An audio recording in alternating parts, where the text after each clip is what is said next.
I was thinking about preparing a presentation on Indo-US relationship until I came to know that Ambassador Mansingh will be giving the inaugural address on this topic. Then I thought there's no point in preparing a structured presentation on Indo-US because I knew that whatever others are going to speak would be by and large footnotes to whatever he said. And Monish in his Thanksgiving rightly pointed out that he set the tone for the rest of the day, but I would say both the tone and the substance. So I will share some of my ideas and views on the political dimension of Indo-US relationship, but mark my words, most of them will be just either adding something to what Ambassador Mansingh said or giving footnotes and extra points on his conclusions.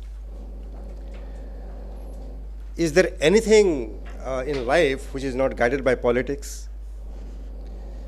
Let me recall a little anecdote about three gentlemen, a doctor, a physician, an architect, and a politician debating whose profession is the oldest. The doctor said, my profession is the oldest. When Adam and Eve took birth, I was the one who did the cesarean operation. The architect said, no, there was total disorder, chaos in the world. I was the architect who brought things into order. So my profession is older than that of the physician. Then the politician says, my profession is oldest because you tell me who created disorder, who created chaos. It is politics. In the relationship between any two countries, you find that unless the politicians decide, the politicians on both sides decide to maintain a little bit of order, things can really go topsy-turvy. This is the story of Indo-US relationship from the very beginning. If the political minds would not meet, economic cooperation, military cooperation would not just happen. Or if they're happening, then they would stop. So that is why people who have studied Indo-US relationship, they always describe it as a roller coaster relationship. A relationship marked by ups and downs, ups and downs, ups and downs.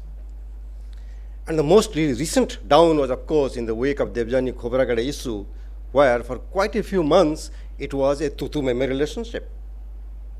At one time, Indians and Americans were talking past each other, and then they began to talk to each other but tutu-meme. But now in the third phase, yet another effort is made to listen to each other. It is not a dialogue between the deaf anymore.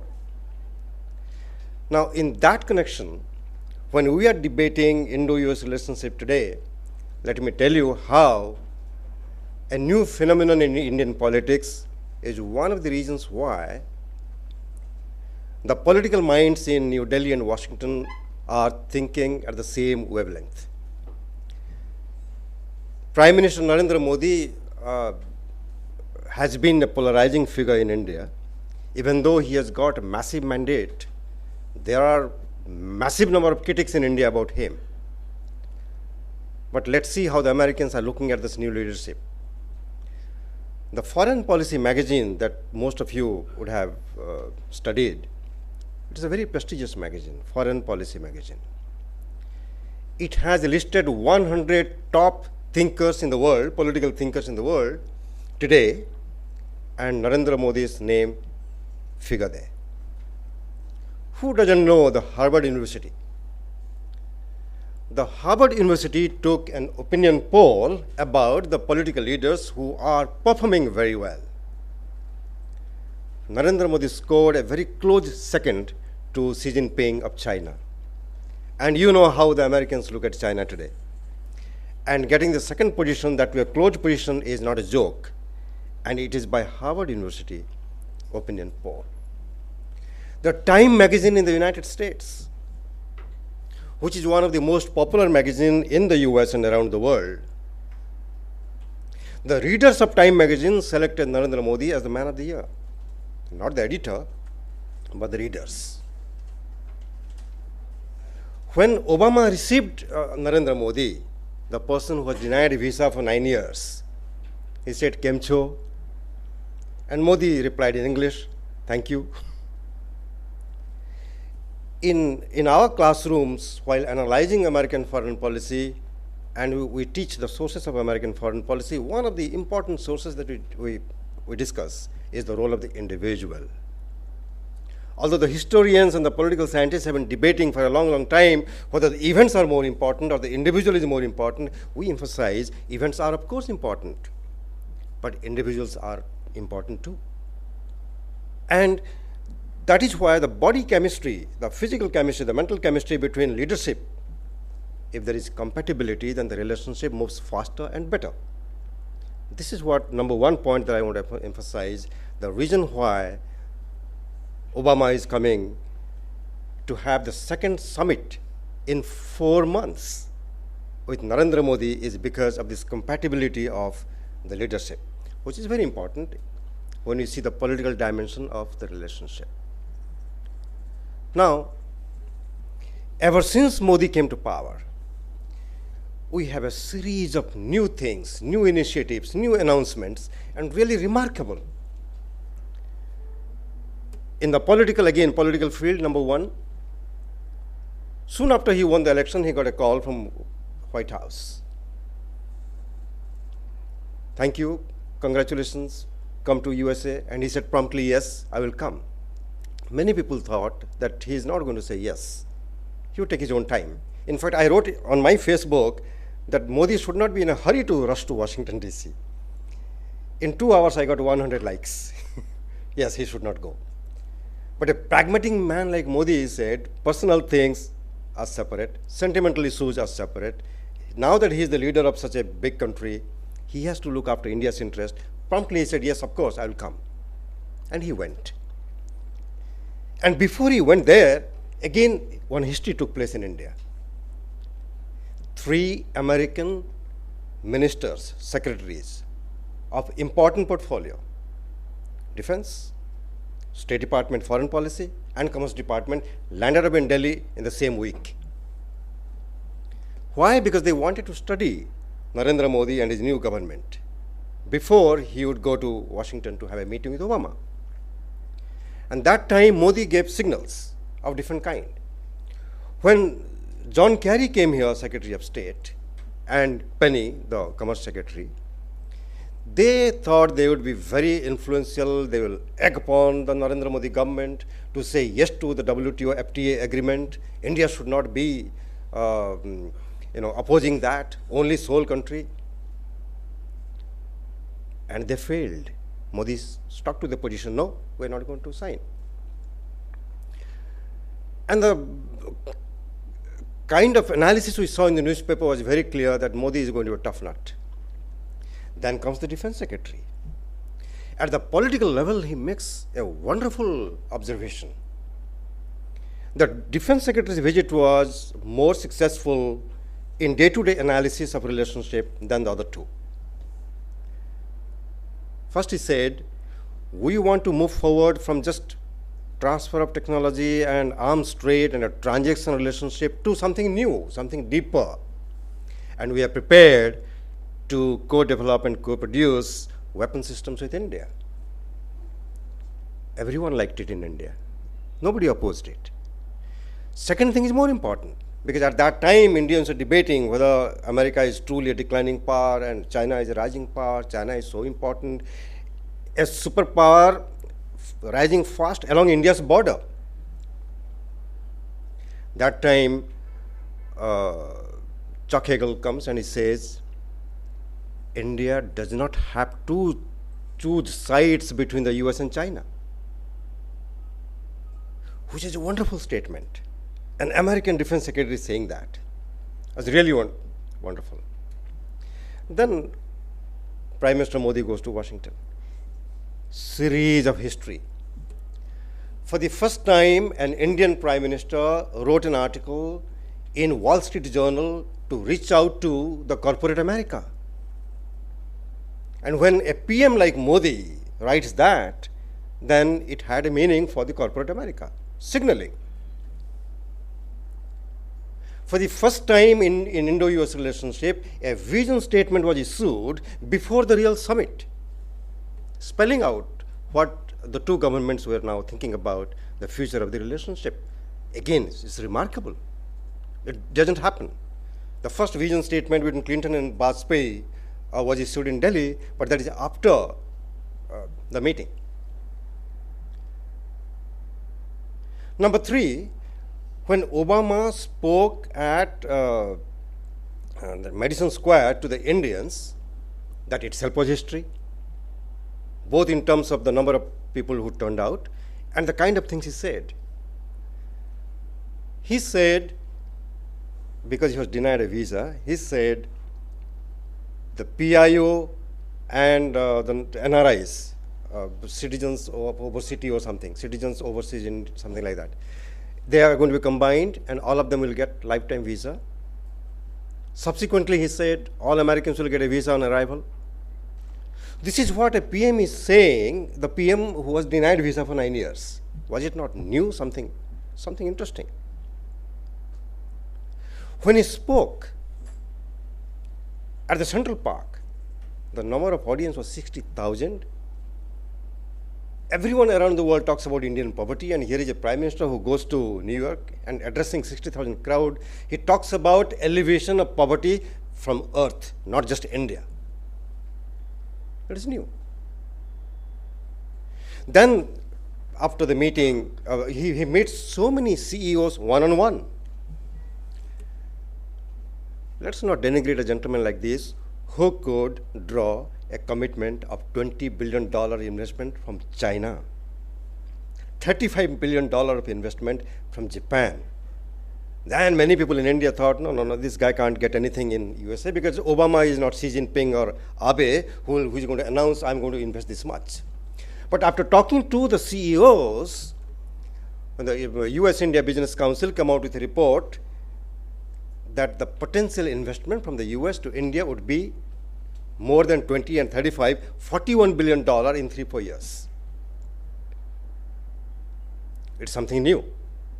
Then after the meeting with the US president, when the joint statement was issued, many analysts and people who are watching Indo-US relationship thought it is going to be yet another joint statement, normal thing that people write. Please download the document and take a look. There are new things there. Some people in India did not expect that Modi would write such a thing or agree such a thing on a joint statement. I'll give you just 2 examples. Indians are generally known to be tight-lipped the moment some issue comes about China.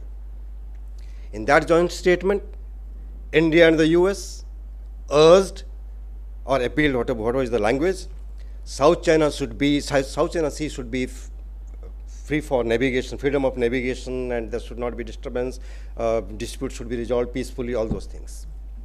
The Chinese took note of it, but India did that. Second thing, it was written very clearly that India and the US together would fight terrorism, and they mentioned even ISIS. It was not expected, but it was done there. So many things new.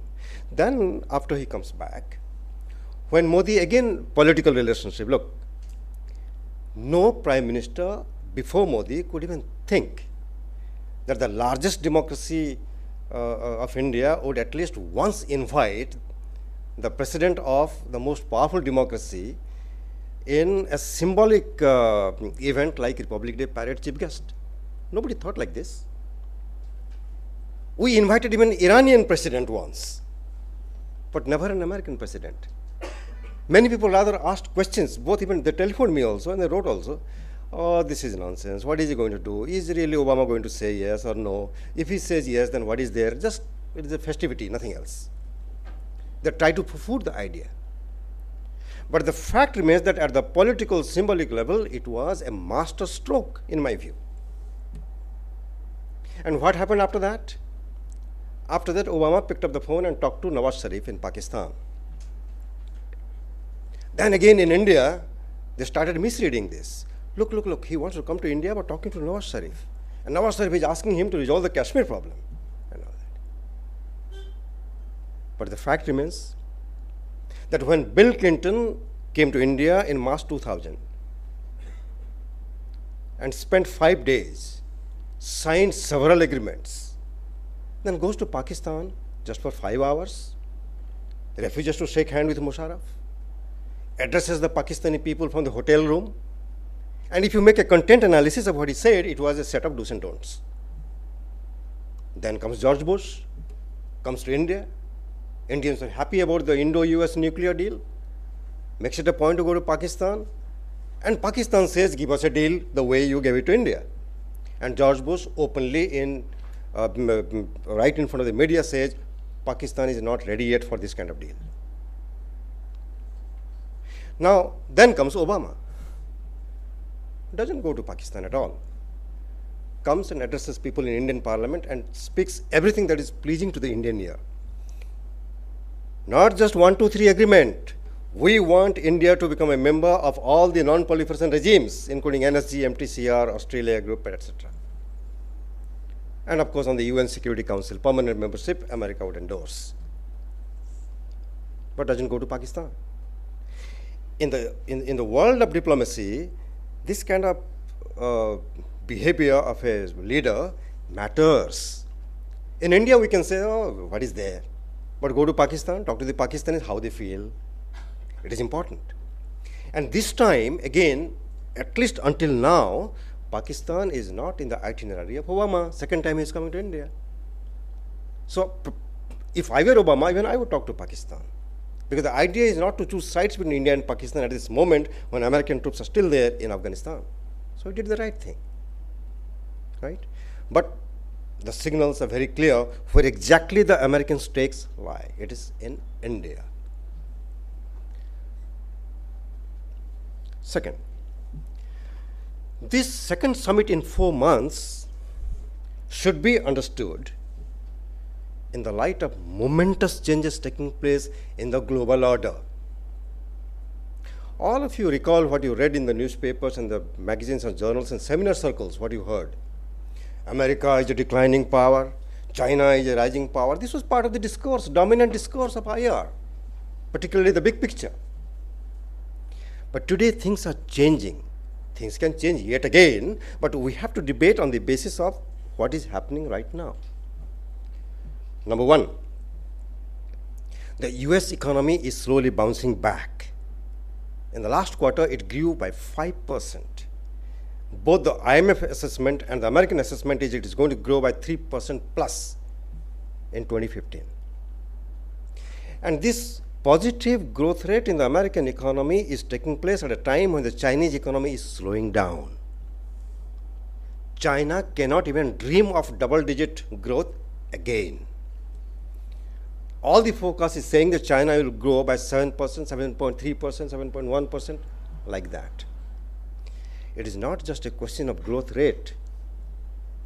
China growth and investment-led growth to domestic consumption and household demand. And whenever an economy is in a phase of transition, then it cannot be rated the way it was done in the past. Number two, the oil politics, the geopolitics of oil is changing in a way which was never thought about. First time, Saudi Arabia is not able to play a role in fixing the price. Why is the oil prices going down by more than 50% from June until December? Difficult to decipher. Some people are seeing a politics into it. What is the politics? Saudi Arabia and the Americans are together in bringing down the price of oil so that the Iranians and the Russians are given a lesson. Negotiations are going on with Iran on the nuclear issue, and of course sanctions are imposed on Russia because of what it did in Crimea and its behavior in eastern Ukraine and in matters of Syria. So let us teach them. The reason why Russia is flexing military muscle is because of its energy prices going high and they're making a lot of money, and they are now flexing their political military muscle. To stop it, the best way is to do this. This is one of the arguments But the other side of the picture is, in my view, more important if you want to understand the big picture. And the big picture is this. The United States of America is on the way to become energy independent, partly because of the shale gas and shale oil revolution. From 4.5 million barrels per day, it is now 9 million barrels per day of oil produced in the United States. The debate is on whether the US should export now oil and gas. And this phenomenon is happening at a time when the Chinese has become the #1 importer of energy in the world, replacing the USA as the #1 consumer. China, since 2013, is importing oil by 60%. That means the emerging superpower, which was supposedly going to challenge the established superpower, is increasingly becoming oil dependent, energy dependent, and the other one, the established power, is becoming energy independent. It is going to have global ramifications. Number 3 important point is this, and really fascinating.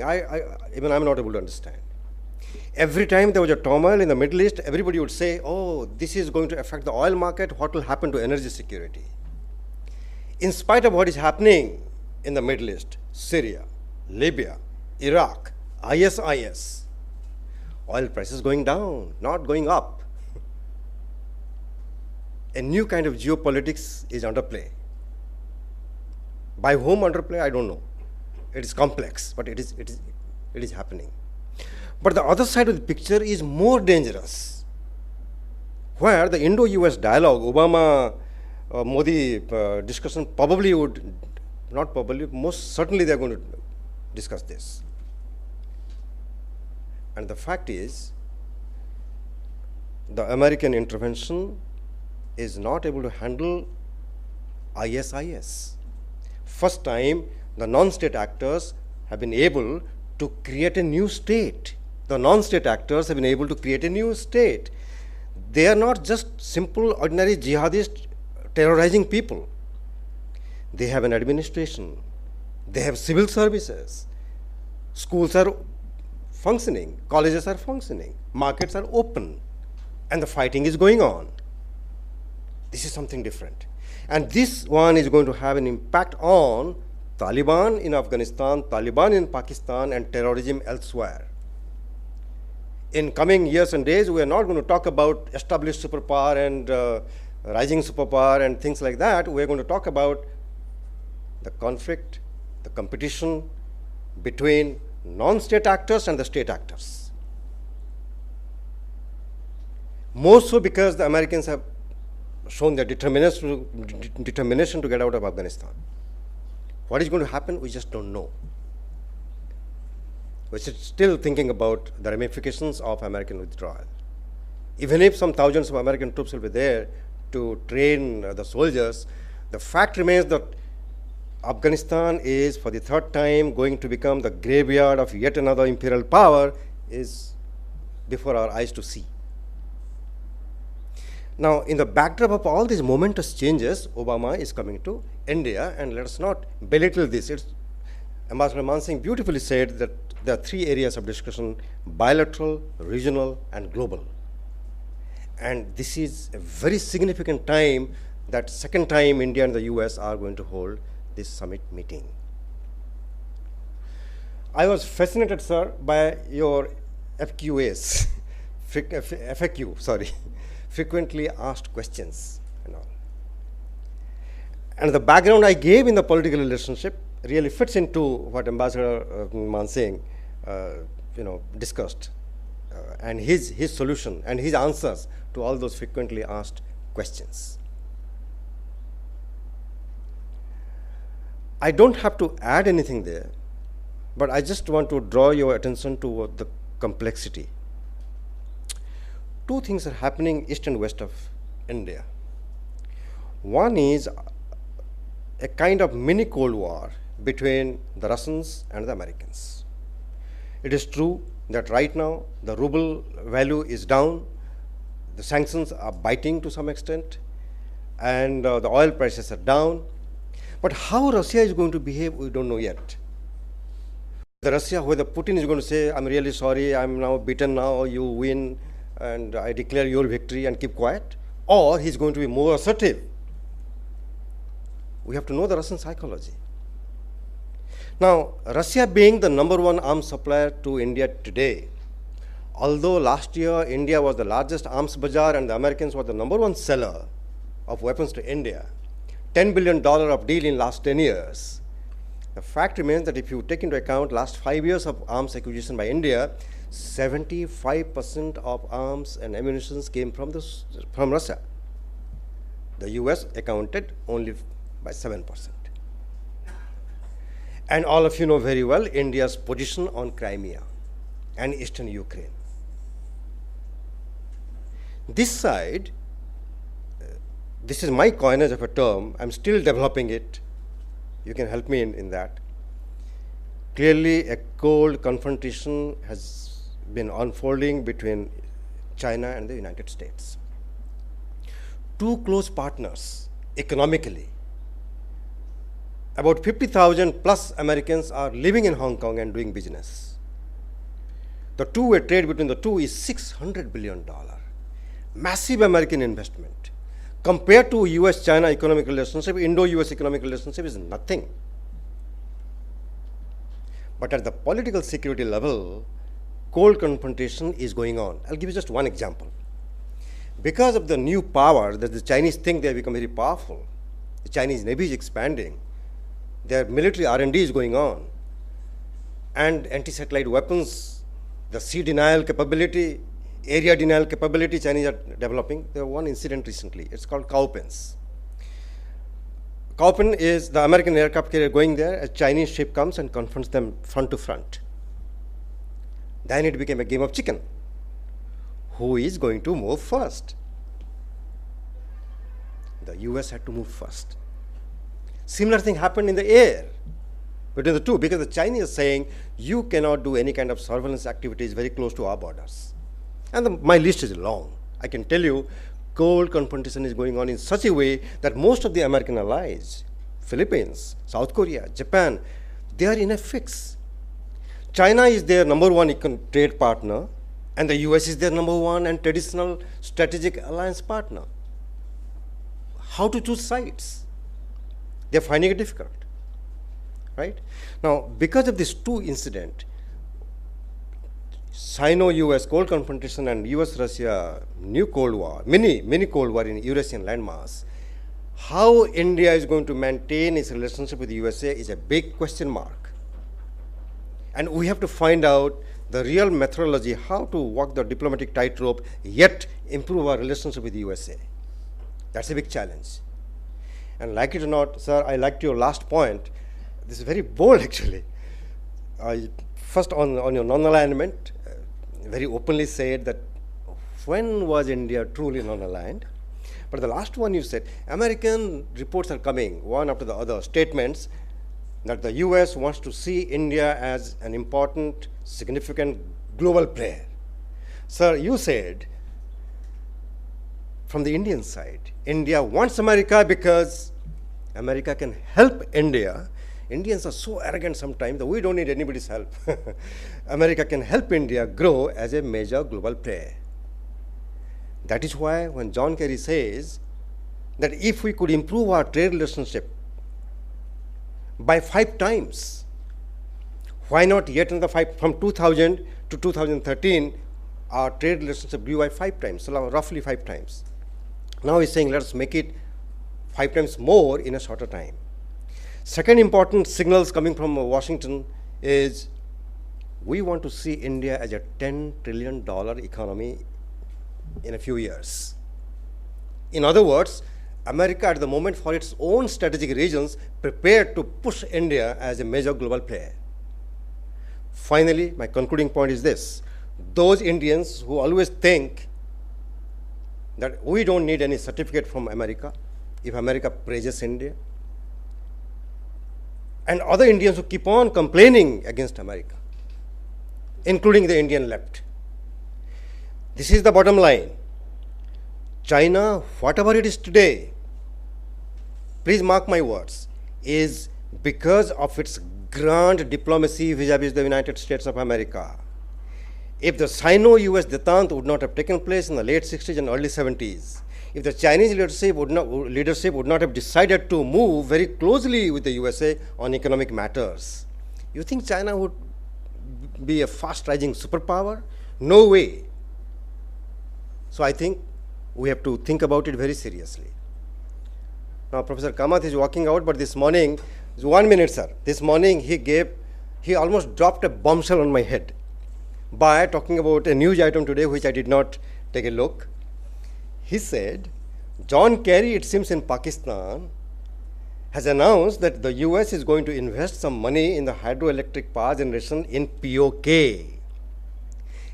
If that is true, sir, I doubt. If that is true, then our political relationship is yet again going to have that roller coaster up-down relationship. Yes, sir. Recall when that lady, Robin Raffel, came and challenged the legal validity of instrument of accession. India fumed, was outrageous. Then her boss, Peter Tanop, had to come to India and say, sorry, whatever she said, personal capacity, that's not US position. Right? This time, if John Kerry really said that, probably John Kerry doesn't have the ear of the president. He's shooting his mouth. He has shot his mouth in many, many places.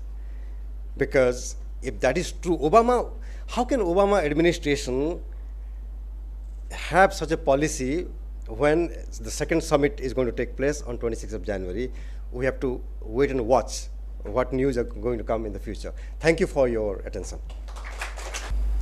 Thank you, Professor Mahapatra, for that